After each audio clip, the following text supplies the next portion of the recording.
Yeah.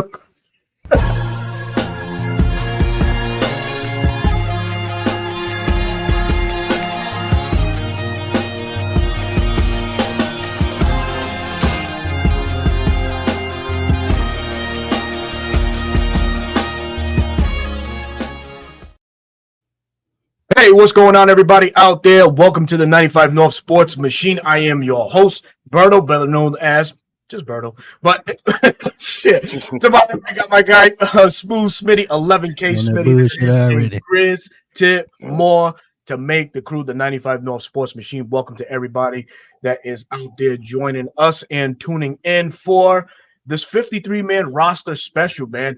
24 hours away from finding out what exactly this 2024 Atlanta Falcons team is going to look like, as the Falcons have to make some necessary cuts, tough cuts at that. And when's the last time we could really say the Falcons were in a position or predicament where they had to make some tough cuts? Obviously, with that said, this talented roster that we have on hand, that's what the front office is looking at as we speak, as they are right now probably at Flowery Bridge, just crunching names away, fellas. But, man, there's a lot of news going around the NFL, man. Some people getting paid.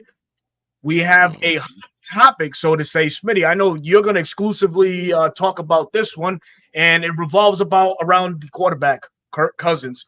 Before we dive into the prediction that is the final 53-man for these Atlanta Falcons. But before we get into all of that, man, shout out some of the people that are in the chat right now. Ted Coop, what is going on? Thank you for joining us this evening. Makeway Sports is tuned in. Mama Torres is in the house, man. They show mommy. Hope all is well.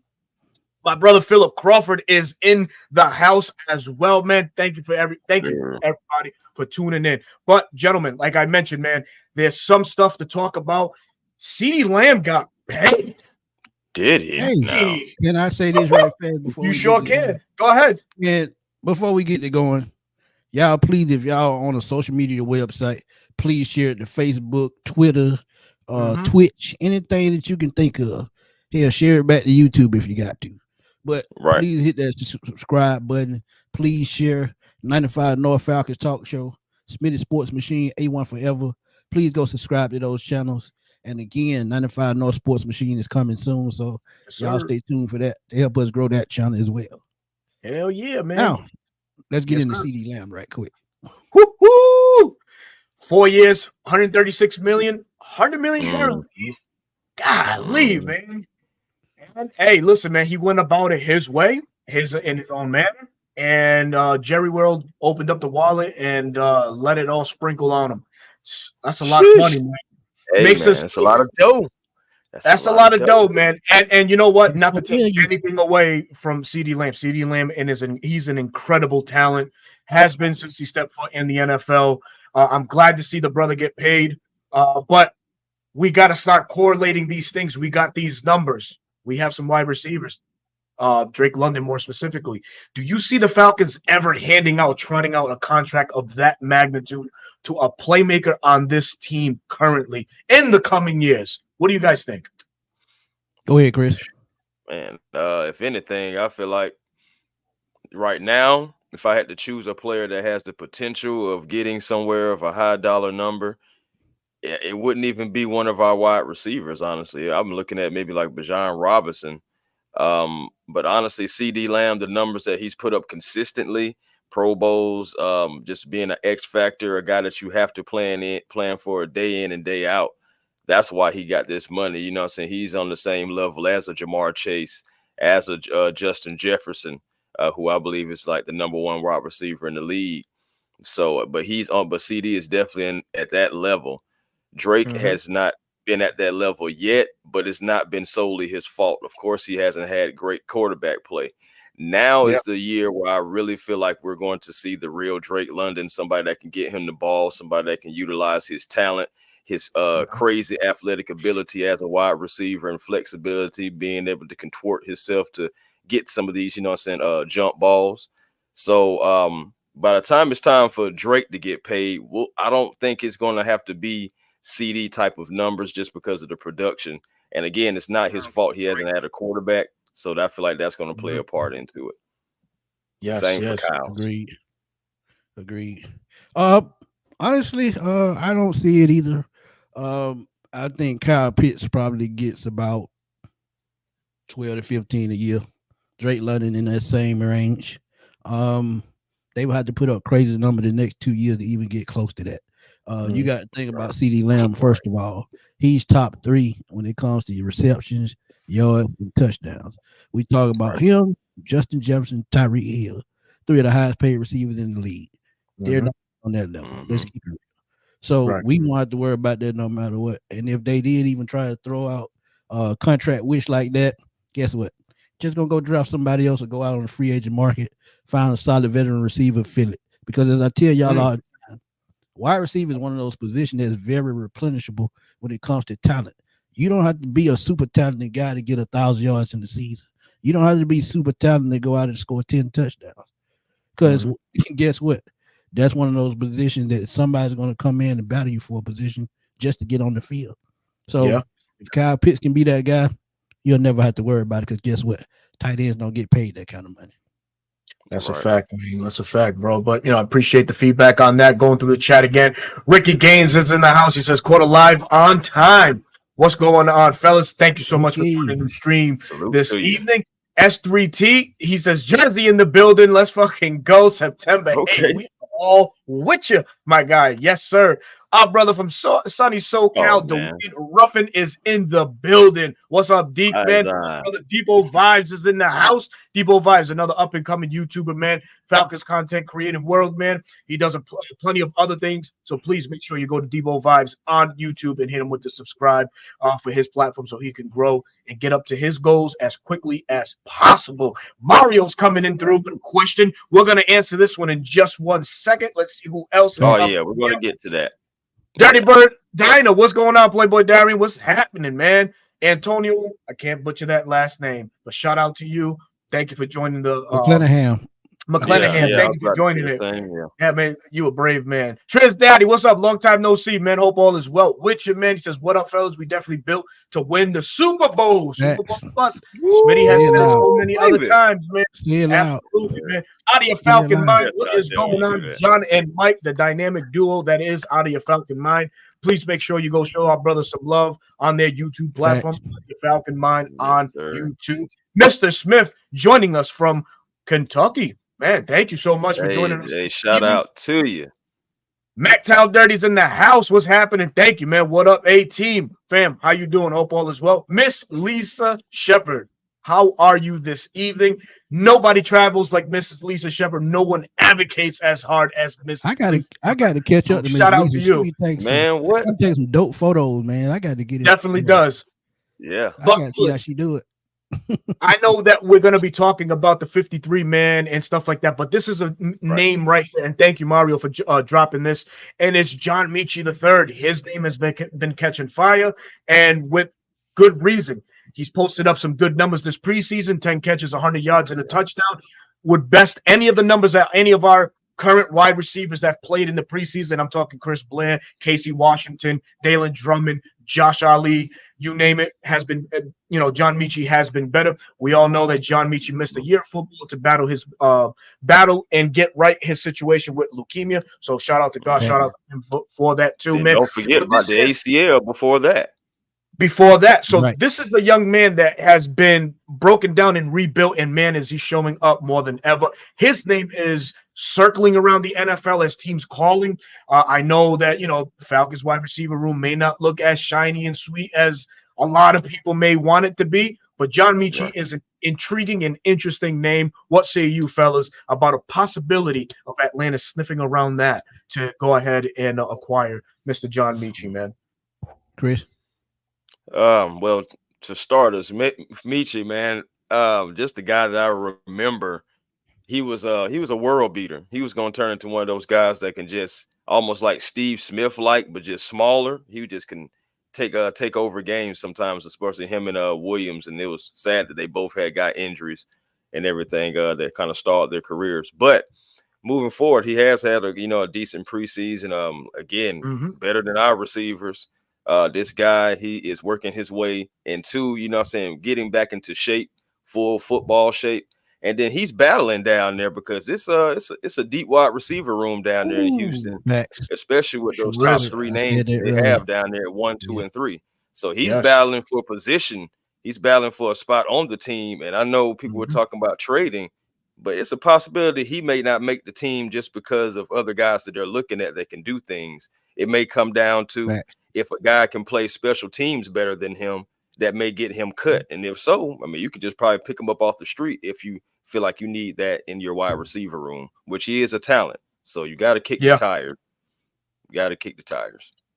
Mm-hmm. Yeah, I actually spoke on this a little earlier, and I actually think the Falcons would be a nice spot for John Mechie if you all want me to keep it real. Because as you stated, you got Stephon Diggs, you brought in a number one, legit number one receiver, Nico Collins, who put a number one receiver number, then Tank Dell, who's a vertical Sure. threat, and a Yeah. guy that can move all around the field. You talk about Mechie with his talent, 4.4 speed. But one guy that nobody's talking about is Noah Brown, who's a veteran in this league. Right. Who's been around for a while, who can be a legit number 4. Then you bring in Xavier Hutchinson last year. Mhm. So yeah, it's gonna And be they tough for still them to got make this Robert roster. Woods over there too, don't they? And I was Another just veteran. about to say, and that's not Mhm. counting Robert Woods, who I think is going to be a cap casualty. But at the same time, even though Mechie's young and he's coming back from like you said, leukemia, ACL, and he's battled through all that, he'll get another shot somewhere because he's a very talented kid. And Yeah. if you've been watching him this preseason, he's been balling out in Houston because he's gotten a chance. So now Yep. all he has to do is find a new home that can use his talents, and I think he'll be fine. Yeah, man. I love it. You know, right now, would you trust a John Mechie over our presumed number 3 receiver, Ray McLeod? I'm gonna go on a limb and say I would trust Absolutely. John Mechie over that Absolutely. Ray. Seldom used in San Francisco, Yeah. more as a gadget guy. You know, you bring in a Bingo. guy like Mechie who can probably go into that third receiver role and use Ray in the role that they would have probably used Rondale Moore since we lost this year. And then now you're looking at a more, you know, respectable group, you know, and it'll allow guys Right. like Casey Washington, Chris Blair to really just mature with the system and grow. So homegrown talent is number one for these Atlanta Falcons. Zay in the back, what's happening, man? Jamal D, what is going on? Our brother Oblivion Empire, goddamn.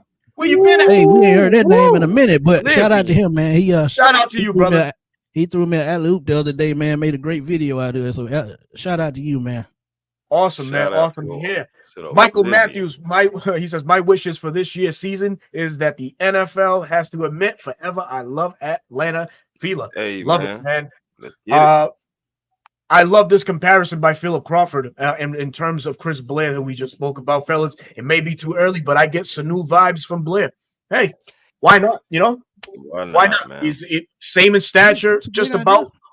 You I know, was weight saying is about Blair, too. somewhere around the same neighborhood. Give him time to flourish within the system, and hey, who knows? We may be looking at a Mohamed Sanu 2.0. We have great teachers at the offensive side of the football, so you never know, man. You never know. You were gonna say I something, think Chris? Chris Blair, man, he's been working his butt off, man. I can't deny it, man. So it's just like Yeah. when you see a guy working his butt off, you know, like that, it's like you want to give him an opportunity, you know. You want to give him an opportunity to show what he's got. I believe Ike Hilliard is really, you know what I'm saying, actually, you know what I'm saying, benefiting all these guys, all our wide receivers. And I believe we'll see it from our starters in the season. But yeah, man, Chris Blair, I want to give him an opportunity, man. I really do. You know what I'm saying? But I understand Mechie and everything, and I still will take Mechie.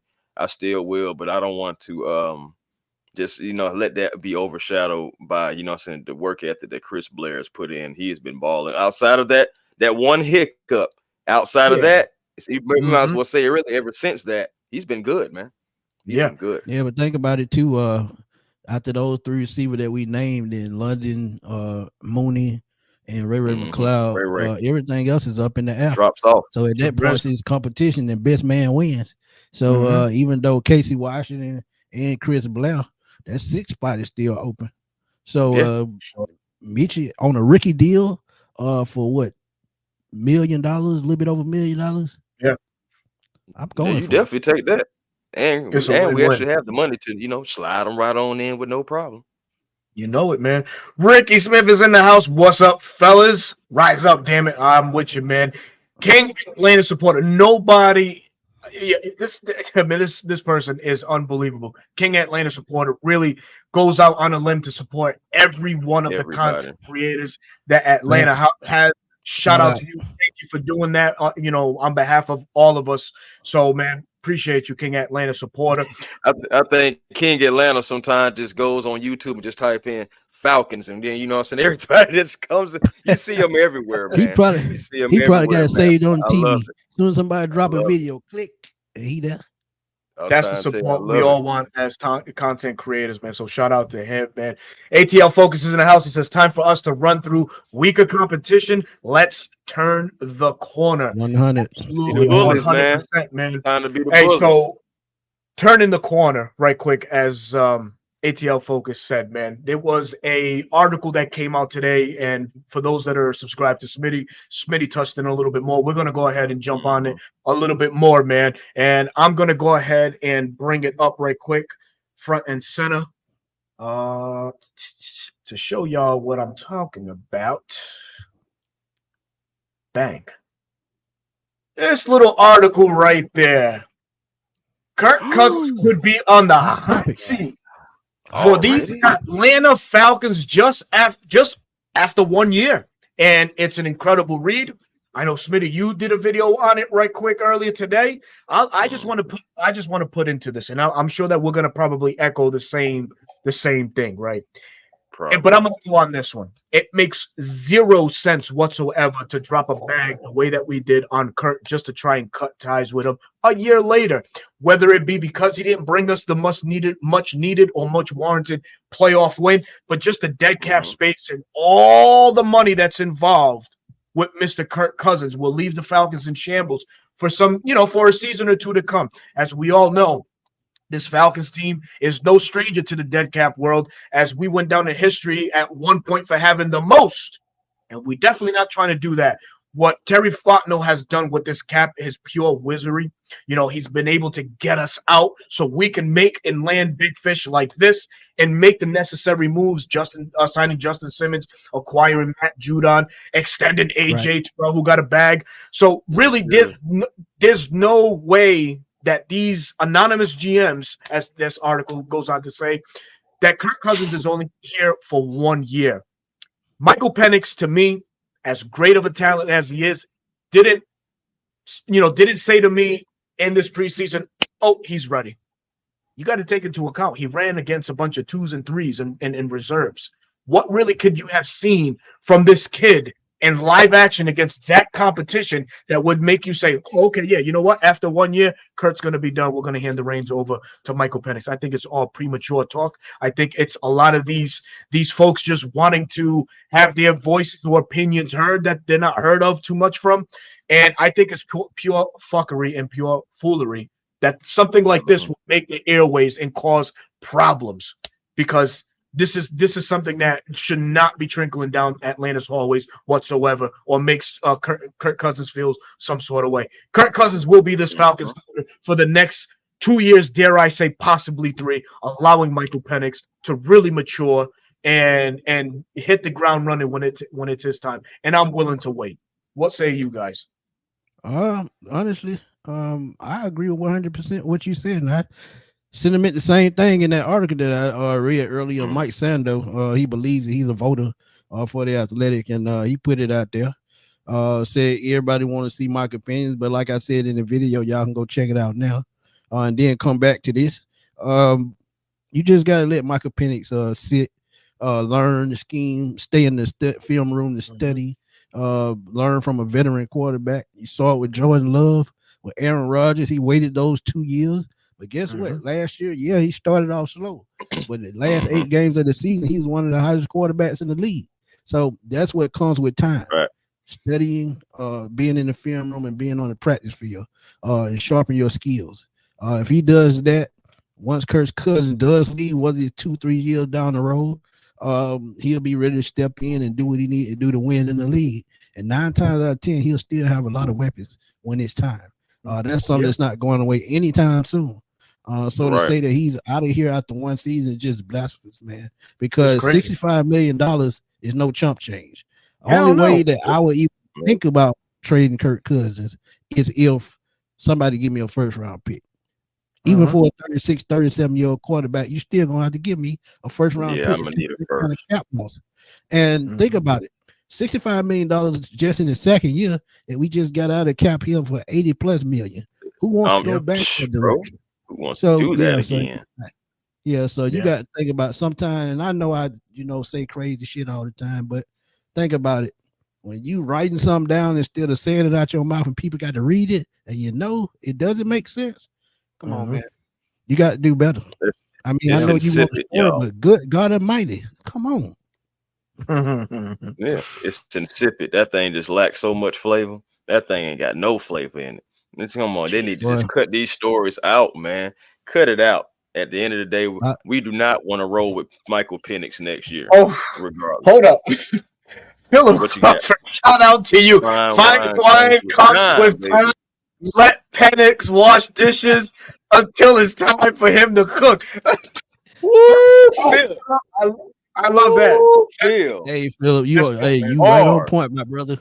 Bars. Yeah, and you know something, for a guy that has come with so much hype, and rightfully so, right? Penix took the college world by storm his last 2 years with Washington, throwing for back-to-back 4,000 yards. He's coming into a scheme that is, the verbiage is somewhat similar. University of Washington, the Rams, and what Atlanta's doing now all kind of have that same verbiage in their offense. Learning from a guy like Kirk Cousins is something that I wish Matt Ryan would have had back in his day for his understudy, but the Falcons never took that route, ever drafting somebody to, supplant Matt at a given point. You know what I mean? Hence the reason why we've had such bad quarterback play for the past couple of years. And in what Raheem said, I wouldn't be up here talking about a quarterback if we didn't need one. And he knew exactly what the problem was from day one. So what did Atlanta do? They were proactive. Hey, we're going to sign Kirk. We're also going to draft Penix. That's our future. This is our plan. This kid is in prime situation to learn from one of the best QBs the last 5 or 6 years. Can't nobody argue that. I don't give a damn about what Tom Brady has done and all his accolades when he was active, what Jalen Hurts has been doing with Philadelphia or anything like that. Kirk Cousins has been one of the most steady quarterbacks these past 5 to 6 years. So it's a plus. It's a plus for Michael Penix to be sitting behind him, learning how to break down footage, how to come in, early and stay late, just being a consummate professional. Penix is in a good situation, fellas. Fact, and y'all pass that collection plate, Caberto preaching out there. But honestly, y'all, I'm gonna just tell y'all, I hate when people compare quarterbacks to what happened in their past. Yeah, all quarterbacks go through hell. All quarterbacks go through purgatory at some point in their career. Yep. Look at Joe Montana. What happened when he had that elbow injury, ended up in Kansas City. Dan Marino had to end his career because his knees was bad. Jim Kelly injuries ended his career. So one thing about it, man, whatever happened in the past, it's in the past. Like I tell y'all all the time, a new team is a new beginning. We don't know what's going to happen with him in Atlanta. Y'all think just because we did in Minnesota what he did in Washington, it's going to happen in Atlanta? Different scheme, different system. And we had his most success in Washington. Guess who was on that staff? Kyle Shanahan was on that staff. Mike McDaniel was on that staff. Sean McVay was on that staff. A lot of guys who are head coaches. He's he's still in that same system, so he's at home. So y'all got to remember that. He's not coming into a system that he knows nothing about. He has the ups, actually. And by him having the ups, he's going to know exactly what to do. He's going to know exactly how to, what the timing consists of. He's going to know what the coaches expect. And he's going to lead the team just so. So just give it time, man. That's all you got to do. Yeah. It's just wrong, guys, man. People at the same time, because they're first round picks, they think they need to be rushed into the fold all the time. Everybody's situation is different. We have a quarterback already in place to where we don't have to rush our guy right out there. He can take his time and learn. It's the same thing. It's really a similar thing going on in Atlanta, because the Atlanta Hawks have a similar situation where they have a young guy with no previous experience, but you have guys on the team that have experience, and you can give them time, to bring them on along. We do not need to be thinking that Kirk Cousins, at worst, really, the thing about it is Kirk Cousins, if he does well, the man is going to be, continue to be our starter anyway. Again, unless you've given us first round picks for him. So the man does well, he's going to be the starter. Even if he doesn't do well in the first year, you're not going to cut ties with him just immediately that fast. Come on now. It just doesn't make any sense, man. I just wish these stories would just stop. I'm just really tired of reading them. It's crazy, man. Shit. And I work for Bleacher Report, man. And yeah, some of the stuff that comes out, man, be like, whoa, where did this come from, man? Congratulations. Yeah. But let's go right through the chat. Anthony White, what's going on? Thank you for joining the stream this evening. He says Kirk Cousins playing 2 seasons at least, 3 if he's great. That's a great problem to have, giving Michael Penix more time to just, season up and then be ready to take off when it's his time. And you got to remember one thing too, right? Are you really ready to deal with the growing pains that it is going to be for a young guy like him? Say if he is thrusted into the lineup next year, the growing pains that we're going to have. We're talking about a Falcons fan base that's hungry and thirsty for wins now. We just spent the last 7 years being non-competitive, having losing record after losing record after top 10 pick after top 10 pick. So it really doesn't make sense. 7 and 10, 7 and 10. And chat, I want y'all to think about this too. Think about this too. When Mike Vick came out in 2001, Chris Chandler was the quarterback. Chris Chandler started that season. He was a starting quarterback, but Mike Vick eventually took over. Had Mike Vick set a whole season, was able to sit a whole season, you probably would have seen the Philadelphia Mike Vick. But since he had to get thrust into action, I think he was a rookie at the end of his rookie season. Since he got thrust into action, he had to speed up the process. And thus, he didn't really grow into being a studying quarterback. He depended on his talent instead of getting in the film room, getting in his playbook, and getting in his coach's ear.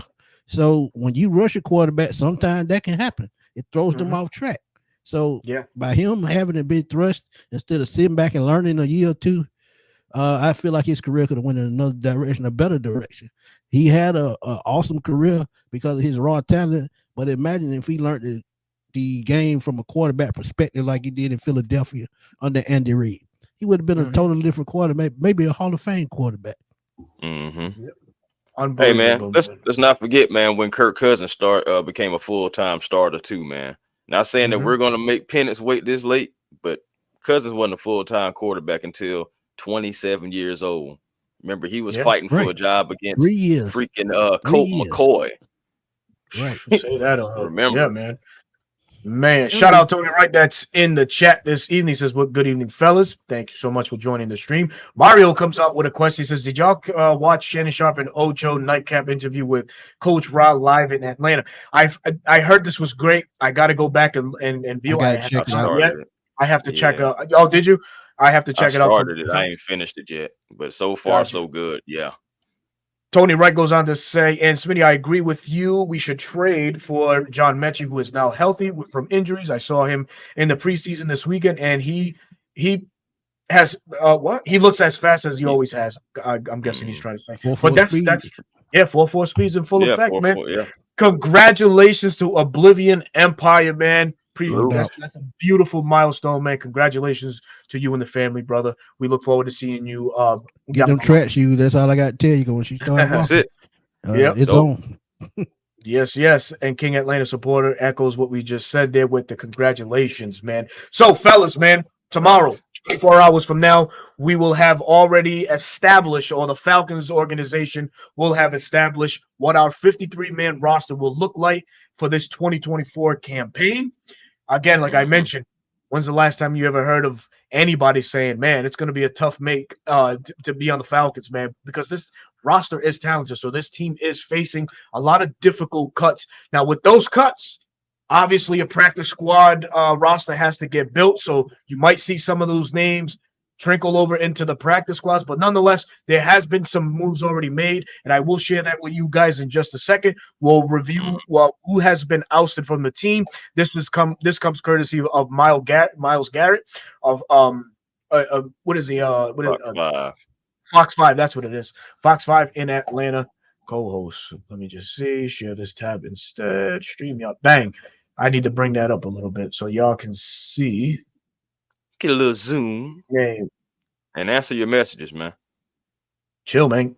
Ain't nobody trying to reach me. Ain't nobody trying to reach me. I ain't got nothing to look there. Ain't nobody trying to reach me. Hello. And that's the states right there, man. You see the names provided by Miles Garrett as of yesterday, 22 hours ago. Josh Ali, Zach Bailey, Luka Dennis, William Hooper, Stanley Jackson, Gerard Jones-Smith, John Legou, Donovan Mooten, John Paddock, Austin Strogner, Trey Vaval, Bradley Anai, and Jordan Thomas. Those are the names that have been cut thus far for these Atlanta Falcons. Two names on this list really stick out to me. I'll give you those names right quick. Donovan Mooten. Donovan Mooten, number 45. Yeah. I think he's number 45. Man, was he all over the field against the Jacksonville Jaguars? Was he all over the field for the Baltimore Ravens game? Yeah, I'm about to really a traditional downhill thumper in this group. But we have a logjam at the inside linebacker position, so obviously it would have been tough for him to make. But this is a guy that I hope would make the practice squad in Atlanta brings back. Honestly, I think he end up somewhere else, Berto. You think so? Man, I mean, he played well enough to do it, bro. He did, man. For real. He sure did. And I wouldn't mind Atlanta keeping Bradley and I, man. Recorded the only sack of Friday night's game against the Jacksonville Jaguars. Played with a high motor. He was kind of what he's always been, a high motor guy, high effort guy. Glad to see that he got the sack in that Jacksonville Jaguars game. Was drafted some years ago out of Utah by the Dallas Cowboys. But now, he gets cut by Atlanta. Hopefully that's a body that we bring back, as you can never have too many pass rushers. And there's a guy already that knows the formula of what Jimmy Lake is trying to put on display for the defense. Anybody else on this list stick out to you guys that you guys may want to come back? To be honest with you, not for me. But I do have a question for you though, Berto. Like, how do you feel about Josh Ali being on this cut list? Yeah, that's where I was gonna go. Yeah. I think he just got started by Chris Blair, to be honest with you, man. Josh Ali he's looked decent, right, at best, but Chris Blair, ever since that fumble in the week 1 preseason game against the Miami Dolphins, just stepped it up.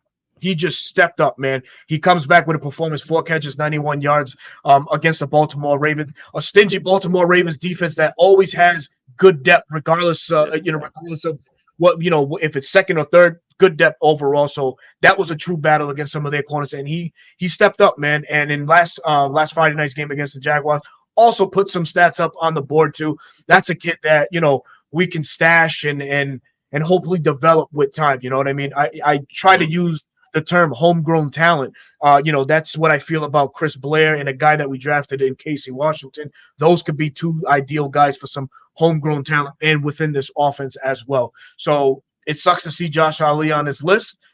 Hopefully he makes it back on the practice squad. But I think the reason why he's not on the decisions to be cut like tonight and tomorrow is because of the emergence of Chris Blair. I give y'all the guy that's not even on this list that I talked about a little bit the other night. That's Nathan Rourke. I feel like Nathan Rourke could have been the third string quarterback, because if you watch that Dolphins game, he actually drove the team down the field twice, even though they did not score. His pass was a little bit off, but he did got paid though, didn't he? Yeah, he's the highest paid player in the CFL right now, so he won anyway. But being on the NFL roster, I think was his goal, and I think he should have made at least third string of practice squad because Nathan Rourke, he put in the work, and it's showing in the CFL that if he has one more good season in the CFL, I could see him coming back to end his career in the NFL, because he signed a 3-year deal, so he's going to make over $600,000 all 3 seasons. So shout out to him, man, for still winning. But sometimes, man, it's a blessing in disguise, like I always tell y'all. Yes, sir, man. But man, oh man. So the time has come to go ahead and reveal what this 53-man roster will look like for these Atlanta Falcons. Now, I made a list that I had to do for Bleacher Report earlier today, which that stream Uh-huh. is up available right now on Bleacher Report, where I gave my predictions as to who was going to make this 53-man roster. Some names, folks will be disappointed in, but they're all interchangeable, and we're here to hear your voice and let us know what you think if we should take a name off or we should add a name. We're open to all suggestions. So without Facts. further ado, let's go ahead and No judgment here. Oh, all judgment. No, I'm just playing. Chris, you a goddamn troublemaker. What, man? I'm just livening up the show, guys. My goodness. Boy, you know what? Then I ain't gonna even do it to you. Go ahead. Jesus. Actually, you know what? Yeah. Hold on one second. Let me see if this works. Oh yeah, we finna It's make not a gonna work. band too, y'all. Y'all hear Berto on the beat. Bro, I'm trying to get this damn thing. Berto on the beat. That has a good ring too. Man. Yeah, man. I got ideas, man. I always gonna got change ideas. your name tag up there to Berto on the beat. Beats by Berto. Oh man, you guys are some clowns. I'm just saying, man. just use some of that NIL money you've been getting. You know what I'm saying? And go ahead. Oh, you can go to hell. You can go to hell. Just for saying that, go to hell. Oh, go to hell. My bad, Jack sent me a picture. My bad, Jack sent me a picture, and I don't know. It just Jack. I got to load that picture up, man. That's funny as hell. All right, so for whatever reason, while we sit here polling shit, man. So Smitty, all right, so I'm gonna work it behind the scenes. It's not allowing me to bring it up. I do have it on an Excel grid, so it's not letting me bring it. So I'll read the names. We'll collaborate like this, and then you guys chime in. Yeah, just read it out, man. Yep. So the Atlanta Falcons' final 53-man roster prediction. Of course, it could be now two quarterbacks, as the NFL nixed the idea of carrying the third emergency quarterback. So what does that spell for a guy like Taylor Heineke, a guy that really did not play any inspired football this preseason whatsoever? I don't know if anybody wants to argue that, then man, you can go ahead and argue with the wall, because this guy showed nothing, a shell of himself, of a player that used to start in meaningful games. He just didn't have it, man. So really, the two quarterbacks now we can say is Kirk Cousins and Michael Penix. What say you guys about that? Oh, I'm 100%. Those two quarterbacks, like I said too. I feel like Nathan Rourke should have been the third quarterback. But yeah, those two are the quarterback for me, definitely. If they bring in another veteran, I would not be mad. Yeah. Yeah, 100%. I wouldn't be mad if they even brought Paddock back and put him on the practice squad just because he's cheap and they just want to move on from Taylor. I wouldn't even be mad at that. Yeah. Possibility. Somebody that knows the offense. But there's always that waiver wire where somebody might get cut from another team that's a more attractive option than say a Taylor and a John Paddock that we can stash. But we'll see what happens in the next 24 to 48 hours as moves will be made. Now the running back room is where it gets interesting, right? Obviously Bijan Robinson, obviously Tyler Algier, but we got a guy that we haven't seen really much in the past year, and it is Avery Williams, who's coming back from a knee injury himself. And I have him making the squad, and I have him making the squad, of course, because there is a lot of value to Avery Williams, a guy that has served as a punt returner. There's a lot of names being thrown out at the wide receiver position. I know me and Smitty talked about this. I wouldn't mind the Falcons, experimenting with a guy like Avery Williams, as a gadget player within this offense. That's if Atlanta doesn't make any drastic improvements at the wide receiver room, they elect what they can keep. That's a guy that's talented enough to go ahead and fill some snaps. As we have to remember, this guy went from a corner to a running back now, so it's not out of the question that he can learn another position and be good at it. Then I got 4 running backs, so Bijan, Tyler, Avery Williams.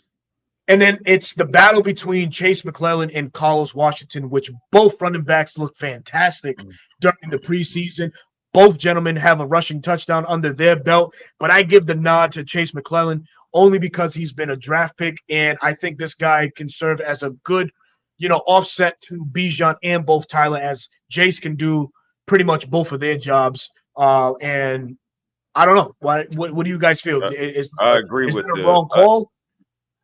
I'm not sure if they keep 4 running backs. Mhm. I'm not sure Mhm. about that, but I will say if they, I do like the fact of Chase McClellan like making this team because just like you said, he was a recent draft pick. Other teams might have scouted him, so if you Yeah. put him on the practice squad, they can snatch him. So that and then it's like you just wasted a draft pick, you know. So I think for that point, you know, you Carlos Washington can possibly go to the practice squad. If they want to do something with Avery Williams and his versatility, I'm all for that. But I wouldn't be surprised if they did, you know, cut ties or maybe practice squad him. Carlos and Jace, man, they've been going at it. And Carlos, he definitely deserves at least, you know, it's Mhm. in a second or third look. But Mhm. ultimately, I think it comes down to the fact that Jace has just been recently drafted. And you can't just take that risk on losing a draft pick just because, you know, a guy is outperforming him or right there is neck and neck with him. Mhm. But honestly, I think Jason's outperformed Carlos. That 16 for 26 performance didn't help him at all. But Jason had a great game against Baltimore, and I think that's what um, thrust him in front. But I think they keep both guys and Avery Williams the odd man out. If anything, I think he ends up on the practice squad. And that would Mm, not be bad for him because in certain games, depending on who you're playing, Avery Williams could be a X factor.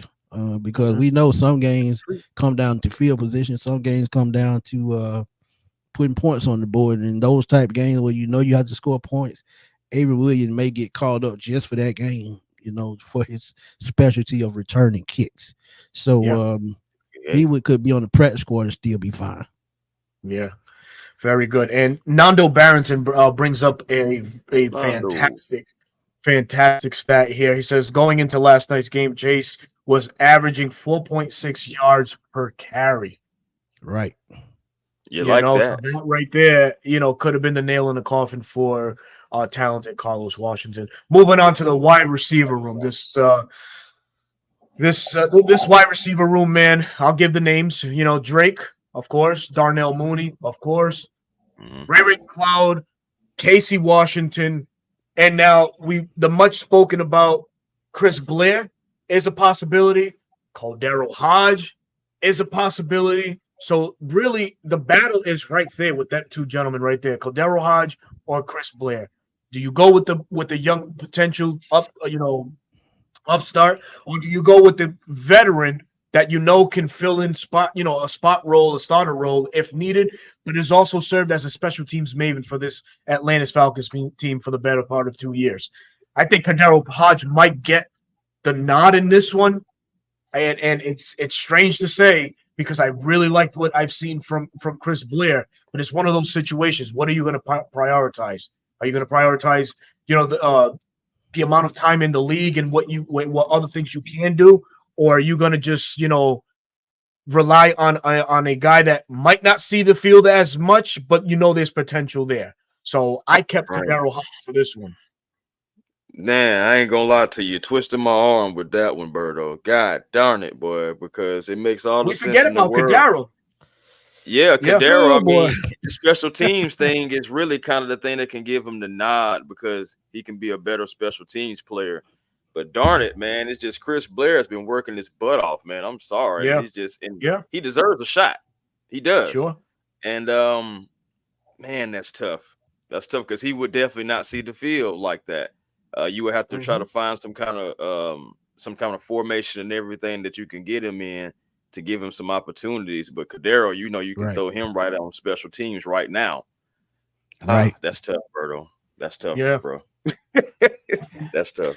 Berto always with the tough damn questions, man. Nah, I ain't No, gonna Uh no, lie. hey, man. That's tough right there, and it makes all the I sense. agree with Chris. Special Uh teams.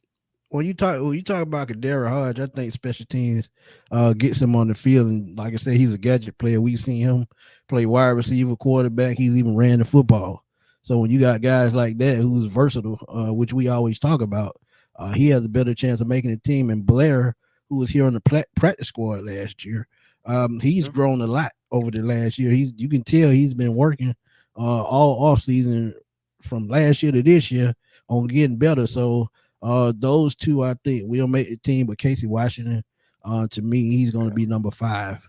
Mhm. But that last spot is going to be tough to pick. And like you said, Yeah. Berto, think about it. I can Mhm. see Avery Williams being converted to a wide receiver. I can It see it. could.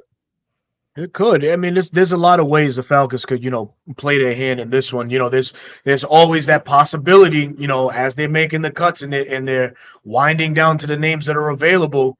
John Mechie's name comes up.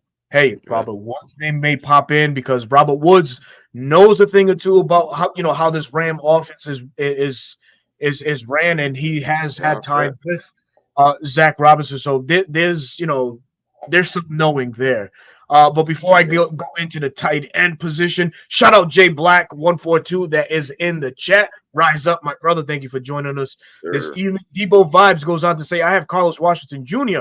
making the final 53. He showed more upside and explosiveness than McClellan. However, it was a close call. I believe Avery Williams will be released. Hey, and that's fine Right. too. We're all playing these are all interchangeable names, man, and nobody's wrong, man. So if Facts. Carlos makes more sense, Avery makes no sense to being on the team, then go with it, brother. Shout out to you, my friend. Nando Barrington, excuse me, says I think Blair, he fresh and young, and he could do the same role, fellas. He has a point. Yeah. Just haven't Yeah. seen it as exclusively as we've seen it from Kadaro Hodge for so many years. So Mhm. it's a toss, man. It It's really more of a is. guarantee with Hodge and more of a question mark with Blair. And Yeah, the exactly. NFL likes more guarantees than question marks. Yeah, Man, that's anything in life, honestly. You want more absolutely. guarantees. Shout out Alberto Molina that's in the house. He says we still need Heineke for the simple reason when we start clinching, we don't need Penix to play garbage game. Let's go. No, I think so.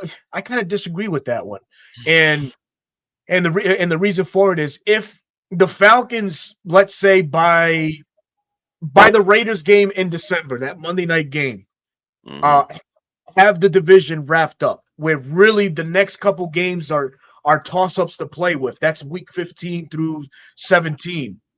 It could make sense to start a guy like Michael Penix in those situations. Let him go against some of these top defenses just not top defenses or anything like that. Let me not say that, but let him go against first stringers um, Yeah. from the opposing team, and let's see what he can do.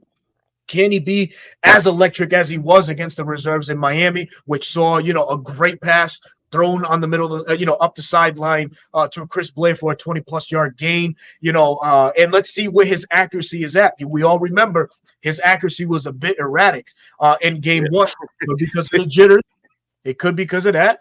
But we Yeah. don't know. We can't tell you. The crystal ball doesn't work tonight as far as knowing what somebody thinks. Come So, on, Berto Damas. oh, you ass. Shout out to you, Will and Jack Spade from One Time for the Fan, man. But yeah, man. So who knows? Who knows, Mr. Molina? It could be a possibility. All right. So the tight end room, three tight ends. Of course, Kyle Pitts, Charlie Warner. He's not going anywhere with the contract he signed, 3 years, $12 million. Doesn't make sense to move on from him. And then Ross Dwelly, a guy that could spot fill for Charlie if he goes down. God forbid, that will probably play the same role. We go right down to the offensive line. I kept 8 linemen. Of course, the starting 5, we already know who they are: Jake, Chris, Matthew, Drew, Caleb. Yeah. And oh, god damn it, Jay Black, chill, bro. Shout out to you, bro. What in the world, Bo? Coach Roney got me cleaning out the refrigerator tonight. Yeah, Dang on it. you know, food Hey, shopping man. ain't Hey, You you got gotta to clean out clean. that refrigerator, You though, got to Bo. clean out gotta, that man. catfish smell you put in there. Hey, man, Yeah, you gotta get. man. Hey, You know that man, I'm just catfish. saying. I don't get Yeah, the man. I don't get the cash for slander. What in the world, Bo? I don't get it. He said, I don't get. He said, what's wrong with it? He said, I love catfish. Greedy as hell. Oh shit, man. All Wait a right, minute, so wait a minute, now, Smitty. Wait go a ahead. minute. You got some nerve to call anybody greedy, Mr. Chicken, Hey, I Mr. know Chicken I'm Lover. greedy. Hey, You and Get that on it, darn chicken. Dallas. Where's Ryan when I it is need what him? it is. Get in that Get damn on chicken. him. Get on him. Oh man, so rounding out the offensive line is Ryan Uziel, Kyle Hinton, and Storm Norton. Kyle Hinton, knows that was in Minnesota, I believe, last season or the past 2 seasons, or 2 seasons Right. ago. So he's familiar with that. Storm Norton has been our swing tackle for the better part of 2 years. And Ryan Musial, that's a very interesting one and one to look for. Another swing Ryan guy. Musial, Mhm. not so much a swing guy, Smitty. He fills in as Drew Dahlman's backup at center. Backup. Yeah. At center. Yeah. So Drew Dahlman's up for a contract at the end of this year. So if Ryan Musial can somehow get on the field, and he's played really well this preseason, but maybe the Falcons are holding on to him, maybe in thoughts that something's brewing with the Drew Dahlman contract down the line. And if that's the case, will they elect to let Drew walk and hand the reins down to Ryan Musial and allow him to anchor? Is yet to be Honestly, I don't think Drew Dahlman will be that much. Honestly, he was I a was just day thinking three the pick. same, though. I'm like, what He you was a asking day for, three pick, Drew? and I don't think he'll be no more than probably 8 million, 8 to 10 million a year. maybe. Yeah, maybe. This is a guy that's been graded by PFF as a top 10 center in the league, and he's Yeah, had but some does he have any good All numbers. Pro or Pro Bowl appearances? Unfortunately not, man. Unfortunately not. But That's who the only knows? Who thing. knows? Who We'll knows see with what this happens this year for Zach him. Robinson offense, and well, yeah. Well, it remains to be seen. He's nimble and fast enough that he can get to that second level. And in this Zach Robinson offense, you need a versatile offensive lineman to get to that second level. So who knows? This might be right up Drew Dahlman's game. So it remains to be seen. But shifting gears now, we're gonna address the defense, right? Uh-oh. Oh boy. The Oh yeah. defensive line, folks. Defensive line is as talented as it's been, as it gets, as we've had in years. 8 linemen I kept. So Brady Jarrett, of course, David Onyemata, Mm-hmm. Seth Harrison, and of course the draftees Rook Oro, Brandon Dorless. Contavious Street makes it. Yeah, I Yes. agree. I'm with you Contavious on Yeah, that. Street makes it. Darn right. yeah. I'm just saying, Yeah. man, he was very important when Grady went down. Here's the issue: is that eighth spot. If we do keep 8, now these are hypotheticals, right? Okay. You got a guy like Taquan Graham who's been around and has really shown the coaching staff that he's turning the corner. And I'll pull a quote from Coach Raheem Morris. This is a guy this is a violent human who has learned to play with other people now, quote unquote, end quote, I should say. So does Taquan get on because he's attracted or he's caught the eye of the coaching staff? Or are we going to put our eggs in one basket with Eddie Goldman in hopes that he Mm. makes it throughout the year? Goldman, has played inspired football. He looks like he's rounded out and gotten himself into football playing shape. He had limited action in that Dolphins game, and he's been inactive the last two. Um, Unfortunately, I do not have Zion. Lagu on this one. I don't think he makes the roster. Tommy Tagai Yeah, is I another agree. guy. Tommy Tagai is another guy that's played really good this preseason, filling in that nose tackle spot. So out of those 3 guys, who do you feel has the best shot to make this Falcons team? Taquan, Eddie, Honestly, honestly, or honestly, I Tommy? like Eddie Goldman. Okay. And I think we still need that size up front outside of what Yeah. we already have, and we need that veteran presence. Also, y'all might laugh, but Lakel London, he played well last year too. I could see him on the outside, maybe on the practice squad. I So could. if you Yeah, go man. with Practice squad. Eddie Goldman and put Lakel London on the practice squad, I could definitely see that. But Eddie Goldman would be my choice to get that Mhm. backup nose tackle spot. Well, that third string, I'm sorry, third Yep. string spot. Yeah, Yep. yeah. What Dang, say you, that's a Chris? compelling argument for sure. I like TQ though, man. I know TQ was having a career year before he went down with that foot injury in the Mhm. similar scheme. And I think, honestly, this is the best scheme for him to really excel and be a defensive presence for the Atlanta Falcons, man. Eddie Goldman, yeah, I can probably see him possibly getting picked just because, coming back, showing flashes, having that size, just like Smitty said. But TQ, man, this is really his scheme, man.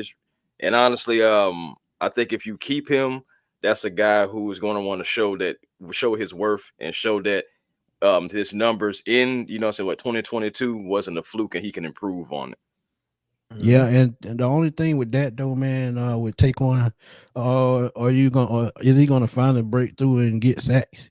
And Yeah. that's what you got to think about him being a pass rusher. He's excellent against the run. Actually, a couple of years ago, he was one of the highest graded run defenders in the league. So now, 2024, can he finally turn his game up to the next level and get some sacks and get after the quarterback? After the first 3-4 seasons, I haven't seen it, so I'm not sure, and that would be a big question mark for me. That's definitely fact. Moving on. Before we close out, man, the outside linebacker spot, man. Oh boy, 5 of them we kept, and this room now looks a whole lot better now that we've acquired Matt Judon. But of course, Matt Judon, Zoe Carter, Arnold Ebiketie, James Smith Williams, who in training camp was running a lot with the ones before all the moves were made. He's relegated now to a backup role, but it could be a fresh pair of legs on the field on a consistent basis to get after the quarterback. As we all know, that's exactly what Atlanta has been missing for so many years. And I just saw Costco pizzas. I got to read this. Give Drew Dalman $6 million and 2 Costco pizzas. And hey, y'all don't sleep on them Costco pizzas. I ain't even a pick brokering deals like that. What? My goodness. Dang, I like Walmart pizzas too. Damn. Boy. So the last name that I have on here making this squad is Damone Harris, man. That's a good one. That's a good one. Damone Harris, man, came from Houston, has played incredible football. He has one hand. He batted down one pass, and in this league, a batted ball is just as good as a sack, in my opinion. So, Damone Harris has active, and he has a Super Bowl ring. Yeah. So can't sleep on that. One name I got that doesn't make it. Malone going to the practice squad. There you go. Yep, that's what I was about to say, man. Malone does not make this squad. He's probably relegated to the practice squad. Don't get me wrong. He was playing excellent on special teams. I give him that. He showed some. Getting in his lineup, I need you on the defense, though. Facts, man. It's your scheme. Inside linebackers, we have 4, and it's a log jam, but it currently goes as follows: Caden Ellis, Troy Anderson, Nate Landman, and JD Captain America Bertan. And man, out of this group, JD Bertan has showed up and showed out from inception, man. Right from the Miami game all the way to the Jacksonville Jaguars game, posted per PFF one of the higher grades for rookie defenders with an 84.4.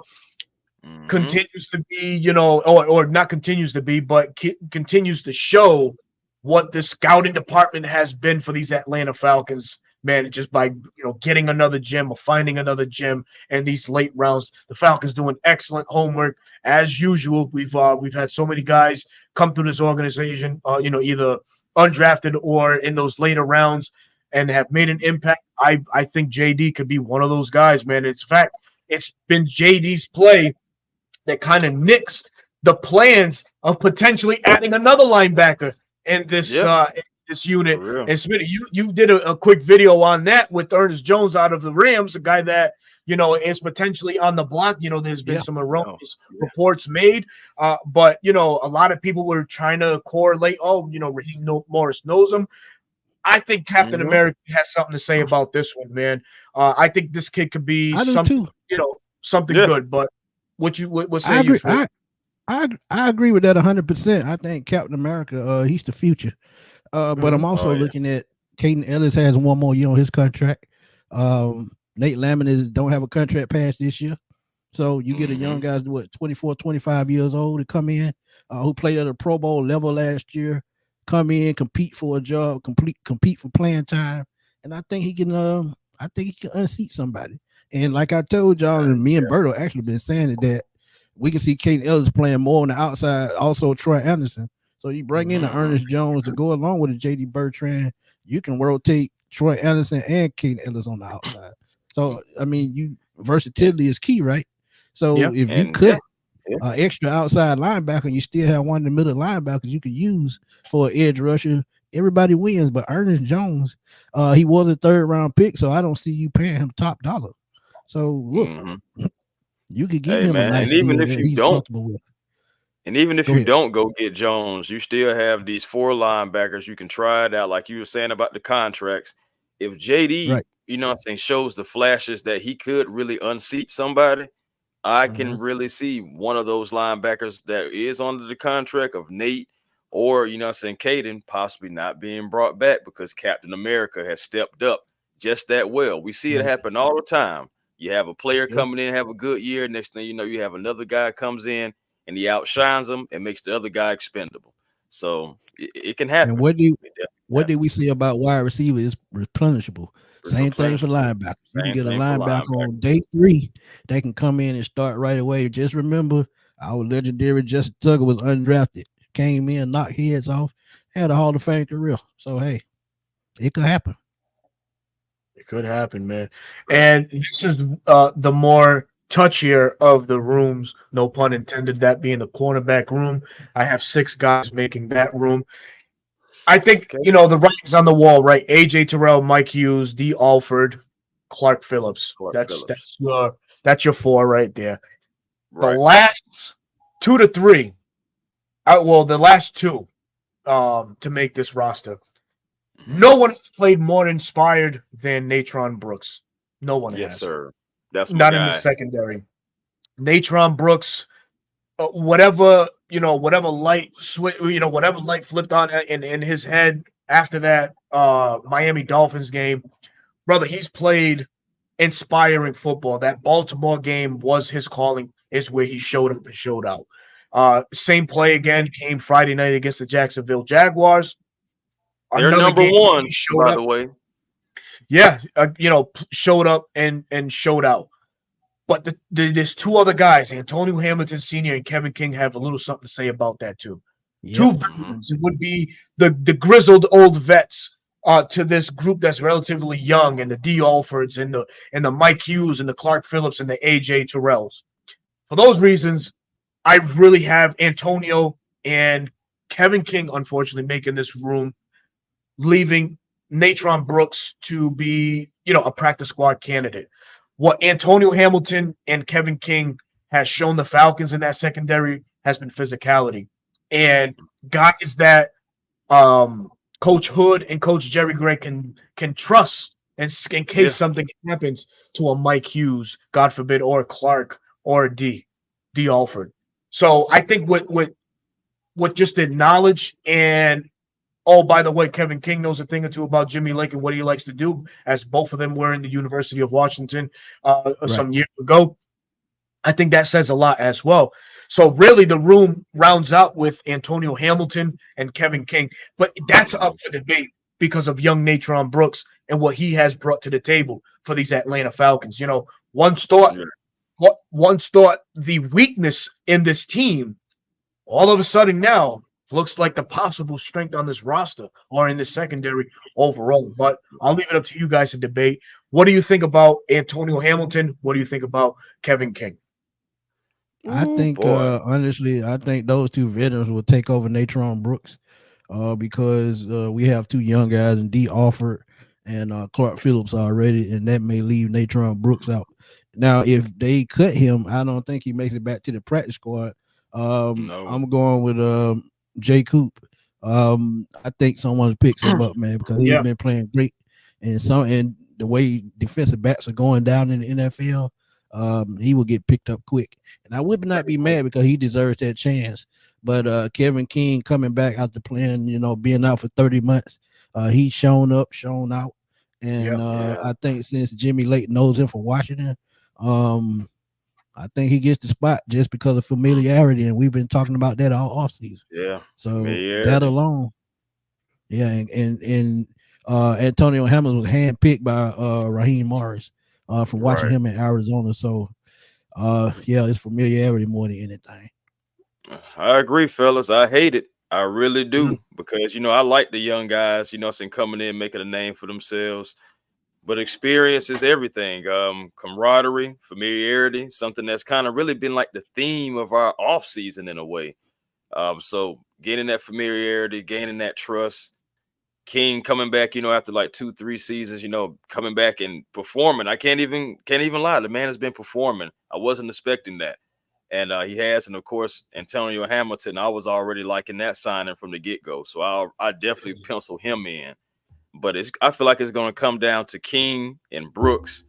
I don't believe if we send Brooks to the practice squad that he's going to be there.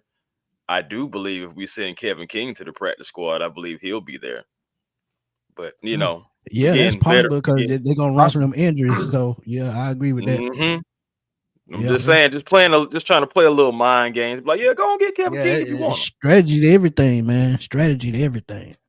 Yeah. So and you can just have him as a backup to come in, if anything was to happen. So I was just thinking about that as well. But again, go ahead. Sorry. But again, I see a lot of teams that need cornerback help. So I'm saying he might be another one, even though he's had injuries. They'll scoop him up anyway, just to say, "Hey, we got somebody to fill a spot, even if he doesn't play."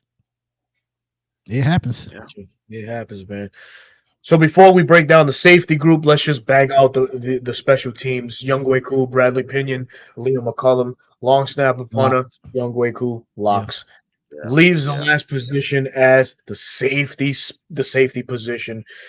Another room that looks worlds different from just 2 weeks ago at that. Looks so much different, right?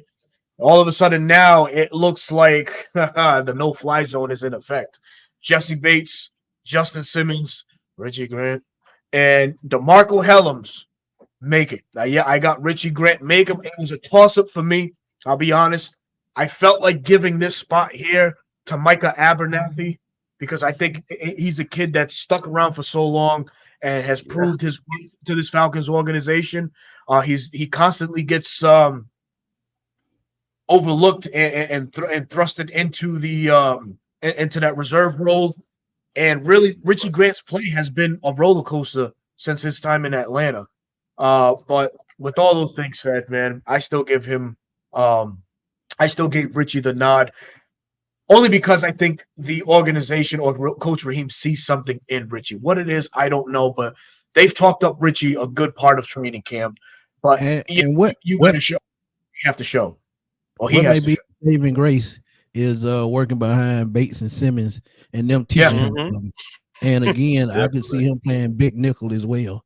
If you run a dime defense and have 3 safeties on the field, he could play in the slot. So him playing in the box may be his saving grace. And I told y'all remember Kamal Ismail. Back in the day. Safety, ended up being an inside linebacker towards the end of his career. I can see the same thing for Richie Grant.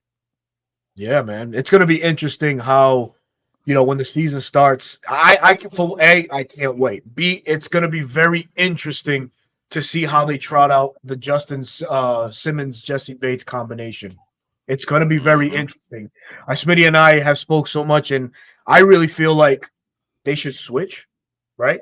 Allow Justin to be the free and give the strong safety to Jesse. Jesse Bates is the more physical. He's more physical. He led the team in tackles last year. He was a thumper in the run game, and leave the ball hawking, which both of them are. But those abilities over to Justin Simmons, who has more career takeaways than Jesse Bates. And by the way, Jesse Bates is number 2 on that list.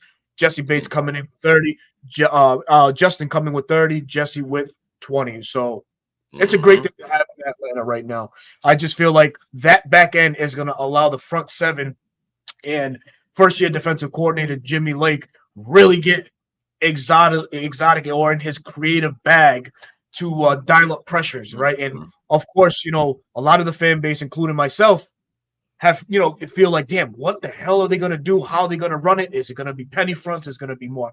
Is it going to be heavy nickel? Is it going to be dime? What is it? We don't know because obviously they don't want to show their hand for week 1 and for the rest of the season. Man, they played bad 3 for the whole preseason. It did, just one, straight down the middle, a defensive alignment, and that was it.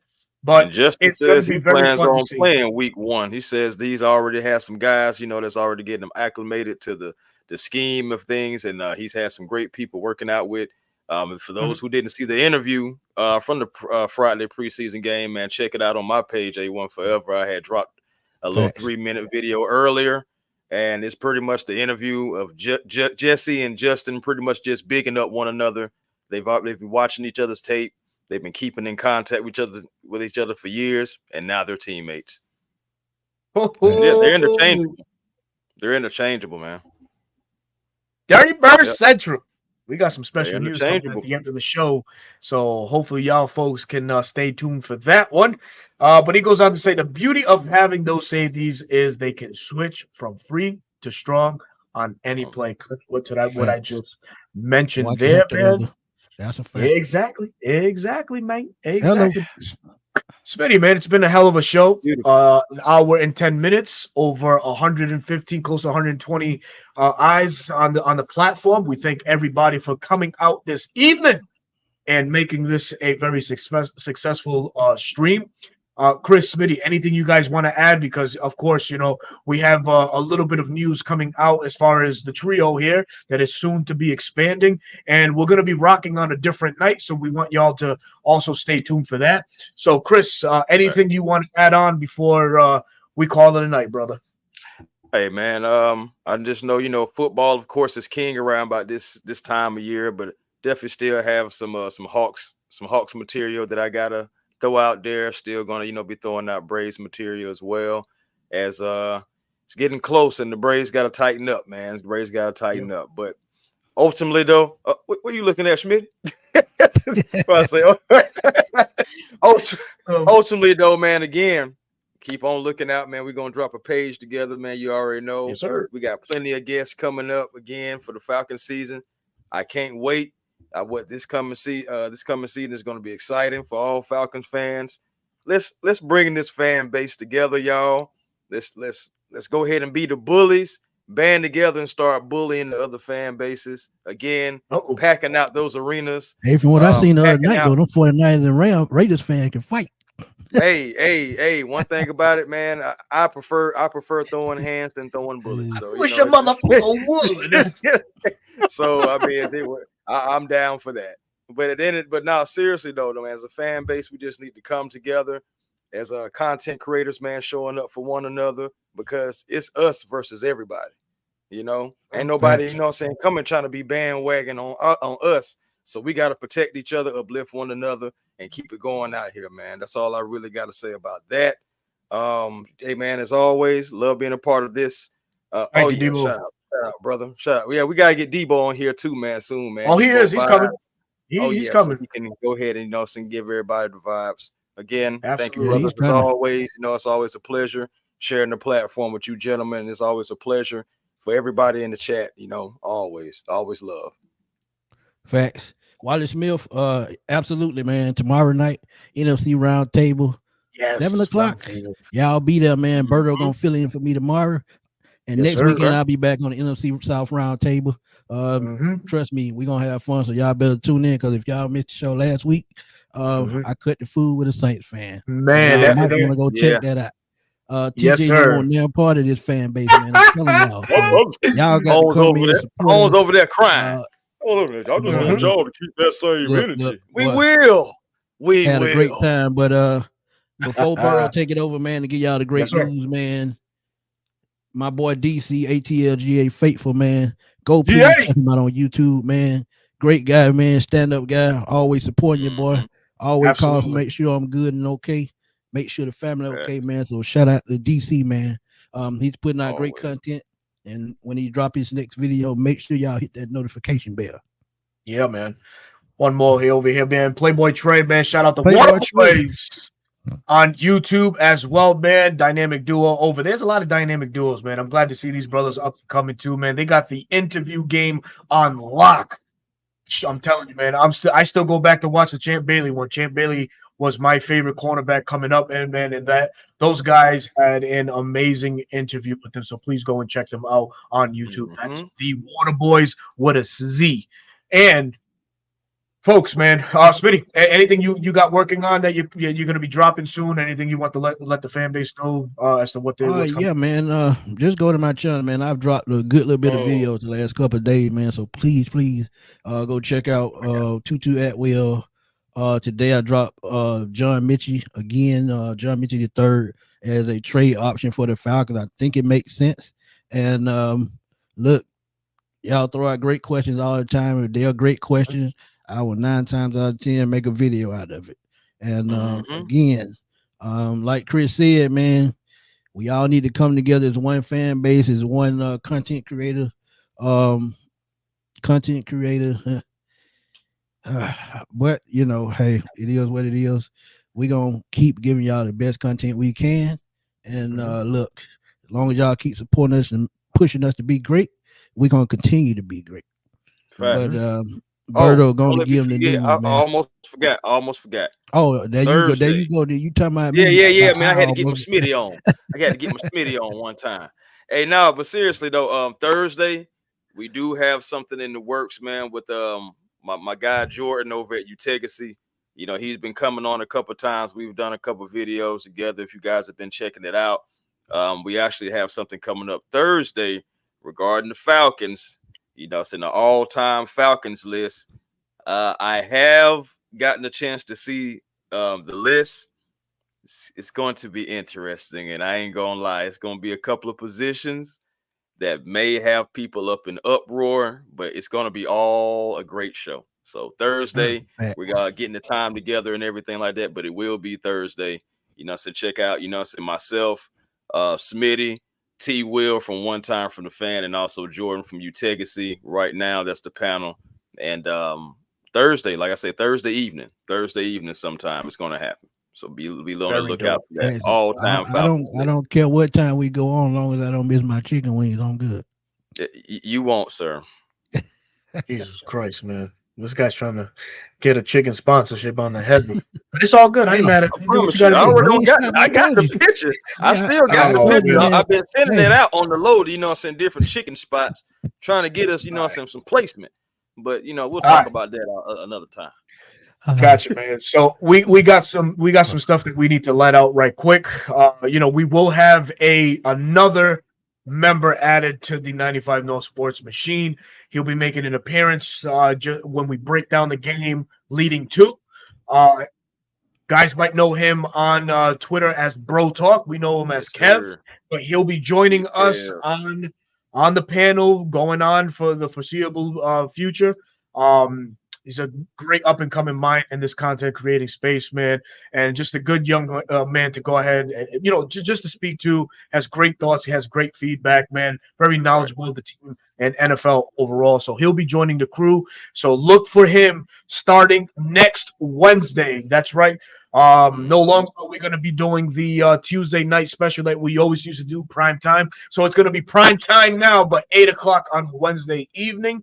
Myself and Smitty have – we've grown in our own ways, and we have other obligations to go ahead and meet. For Smitty with Roundtable, I fill in for Smitty on Roundtable. I'm doing my thing on Bleacher Report and have been for a while, so that continues to grow Chris as doing well. His thing on Fox. So Chris doing his thing on Fox. So hey, man, so things coming up with that. So yeah. Love to hear it, man. That's all that it's about, man. It's just showing up and showing out and expanding, man. So we love it. We can't wait for you guys to get the chance to interact with Kev on Wednesday nights. And you guys are gonna love him, man. So we're excited to have him on, and he'll be making his debut next Wednesday as we preview the Pittsburgh Steelers for Week 1, ladies and gentlemen. That's right, Week 1 is here.